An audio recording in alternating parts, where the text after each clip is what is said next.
జిల్లా పశుసంవర్ధక శాఖ ఆధ్వర్యంలో రైతుల సంక్షేమం కోరి పరిశ్రమ అభివృద్ధికి దోహదం చేస్తూ పలు కార్యక్రమాలు అమలు చేస్తుంది. జాతీయ పశువ్యాధి నియంత్రణ పథకం కింద పశువులకు టీకాల కార్యక్రమం కొనసాగుతుంది. అలాగే రైతులకు పాడి రుణ సౌకర్యాలు కల్పించేందుకు కిసాన్ క్రెడిట్ కార్డుల పథకాన్ని అమలు చేస్తుంది. దీనిపై మరిన్ని వివరాలు మా ప్రతినిధి రమణయ్య అందిస్తారు. ప్రస్తుతం గ్రామాల్లో వ్యవసాయ పనులు ముమ్మరంగా సాగుతున్నాయి. ఈ పరిస్థితుల్లో పశుసంవర్ధక శాఖ ద్వారా రైతులకు, వ్యవసాయానికి, పశుగణనకు సంబంధించి ఏ కార్యక్రమాలు జరుగుతున్నాయో వాటిని రైతులు వినియోగించుకుని ఏ విధంగా అభివృద్ధి చెందాలో వివరించేందుకు పశుసంవర్ధక శాఖ జిల్లా అధికారి వైవి రమణ గారు మనతో ఉన్నారు. ఆయన్ని వివరాలన్నీ అడిగి తెలుసుకుందాం. జాతీయ పశువ్యాధి నియంత్రణ కార్యక్రమం కింద మన జిల్లాలో ఇప్పుడు ఏ కార్యక్రమాలు కొనసాగుతున్నాయి? జాతీయ పశువ్యాధి నియంత్రణలో భాగంగా మన జిల్లాలో ఇప్పుడు గాలికుంటు వ్యాధి నివారణ టీకాలు, అలాగే బ్రూసెల్లోసిస్ వ్యాధి నిరోధక టీకాలు అనే 2 రకాల టీకాల కార్యక్రమం జరుగుతుందండి. గాలికుంటు వ్యాధి ఫుట్ అండ్ మౌత్ డిసీజ్ అంటారు. ఈ గాలికుంటు వ్యాధి పశువుకి వచ్చినట్లయితే వాటి నోట్లో పుళ్ళు కింద ఏర్పడడం, మ్యూకస్ మెంబ్రేన్ అంతా బాగా కొట్టుకుపోయి అవి మేత మేయలేకపోవడం, అలాగే కాళ్ళ గిట్ల మధ్య కురుపులు ఏర్పడి వాటికి కూడా పురుగులు పట్టి నడవలేకపోవడం, అలాగే తీవ్రమైన జ్వరము, పాల ఉత్పత్తి తగ్గిపోవడం, అలాగే ప్రెగ్నెంట్ యానిమల్స్కి ఒక్కొక్కసారి అబార్షన్స్ కూడా అవడానికి, అలాగే చిన్న వయసులో ఉన్న పెయ్యలు, లేగదూడలు ఈ వ్యాధితో బాధపడుతున్న ఆవుల దగ్గర పాలు తాగినప్పుడు పెయ్యలు చనిపోవడం కూడా జరుగుతుంది. కాబట్టి చాలా రైతుకి చాలా ఆర్థికంగా నష్టం కలిగించే ఈ వ్యాధిని నిర్మూలించడానికి మనం ఈ నెల 20వ తారీఖు నుంచి సుమారు 4,04,000 పశువులకి ఈ గాలికుంటి వ్యాధి నివారణ టీకాలు, ఇది ఒక వైరస్ వల్ల వస్తుంది, ఈ వైరస్ రాకుండా ఉండే టీకాల కార్యక్రమాన్ని జాతీయ వ్యాధి నివారణ పథకం కింద మనం ఈ వ్యాధిని నిర్మూలించడానికి జిల్లాలో ఉన్న అన్ని పశు వైద్య కేంద్రాలకి మనం ఈ వ్యాక్సిన్ని సరఫరా చేయడం జరిగింది. 20వ తారీఖు నుంచి ఈ వ్యాక్సిన్ కూడా మనం చేస్తున్నాము. సుమారు ఇప్పటికి 28,000 పశువులకి ఈ టీకాలు వేయడం జరిగింది. వచ్చే నెల 19వ తారీఖు లోపు 4,04,000 పశువులకి 4,000 పశువులకి ఈ వ్యాధి నిరోధక టీకాలు వేసి వాటిని గాలికుంటి వ్యాధి బారిన పడకుండా రక్షించాలనేది మా లక్ష్యం. అలాగే ఒక బ్యాక్టీరియా వలన వచ్చే ఈ బ్రూసెల్లోసిస్ అనే వ్యాధి ఆడపేయులకి, అంటే 4 నెలల నుంచి 8 నెలల వయసు ఉన్న ఆడపేయులకి చేయడం జరుగుతుంది.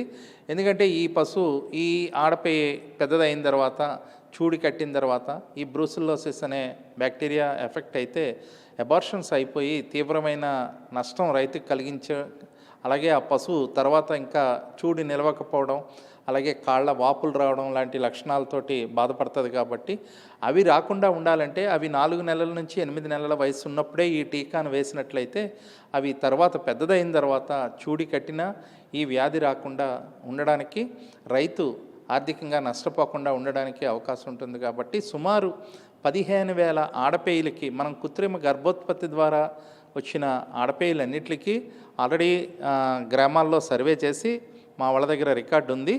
ఆ రికార్డు ప్రకారం ఇది 3 ఫేజెస్లో చేయాలని లక్ష్యంగా పెట్టుకున్నాం. మొదటి ఫేజ్ని సెప్టెంబర్ 18 వరకు, అంటే ఈ నెల ఆగస్టు 20 నుంచి సెప్టెంబర్ 18 వరకు ఈ 15,000 పేయులకి ఈ టీకా కార్యక్రమం చేయడం జరుగుతుంది.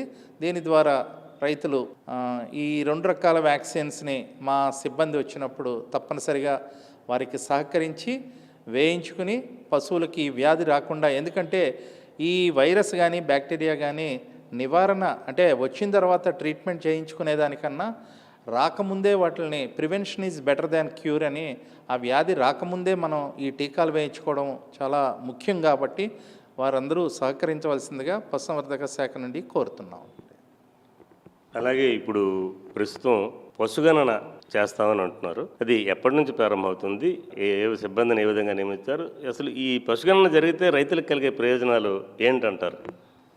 యాక్చువల్గా ఈ పశుగణన అన్నది ఇది 21వ పశుగణన ఇప్పుడు చేయబోతున్నామండి. ప్రతి 5 సంవత్సరాలకి పశువుల జనాభా సేకరణ 10 సంవత్సరాలకు ఒకసారి చేసినట్లుగా మనం 5 సంవత్సరాలకు ఒకసారి ఈ పశుగణన అనే కార్యక్రమాన్ని చేపడతాము. దీనికి సుమారుగా 68 మంది సూపర్వైజర్స్ని 266 మంది ఎన్యూమరేటర్స్ని నియమించి వారికి ఈ నెలలోనే 7-8 తారీఖుల్లో మన జిల్లా కేంద్రంలో వారందరికీ ట్రైనింగ్ ఇవ్వడం జరిగింది.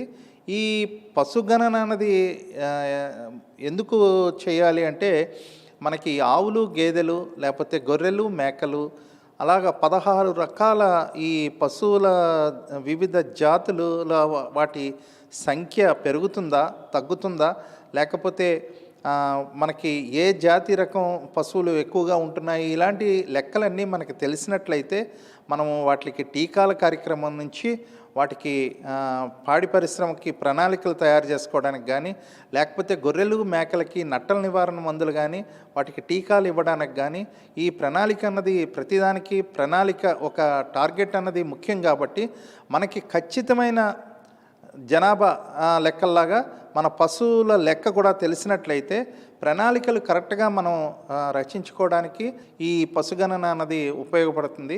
అందుకని దీన్ని సెప్టెంబర్ 1వ తారీఖు నుంచి మన జిల్లాలో డిసెంబర్ 31వ తారీఖు వరకు ఈ కార్యక్రమాన్ని మనం నిర్వహించడం జరుగుతుంది. కాబట్టి ఈ కార్యక్రమంలో పాల్గొనే ఎన్యూమరేటర్స్కి, సూపర్వైజర్స్కి వారు ఇంటింటికి సుమారు 4,40,000 ఇళ్లను, అంటే పశువులు ఉన్న ఇళ్లను వీళ్ళు చూసి, అలాగే ఒక స్టిక్కర్ను కూడా ఆ సెన్సస్ అయిన తర్వాత స్టిక్కర్ను కూడా ఆ ఇంటికి ఫిక్స్ చేయడం జరుగుతుంది.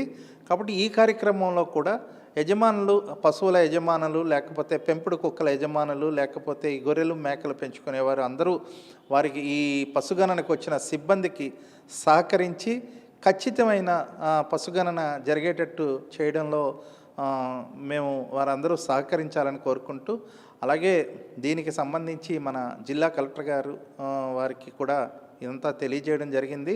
వారి ఆదేశాల మేరకు మేము ఈ ట్రైనింగ్స్ ఇవ్వడం జరిగింది. అలాగే మండల్ లెవెల్లో కూడా దీని గురించి అందరికీ తెలియజేసి ఖచ్చితమైన లెక్కల్ని డిసెంబర్ 31వ తారీఖు లోపు ఈ పశుగణన అన్నది పూర్తి చేసి అక్కడి నుంచి ఆ తర్వాత అదంతా క్రోడీకరించి మార్చి 31 లోపల ఇవన్నీ పబ్లిష్ చేయడం జరుగుతుందండి.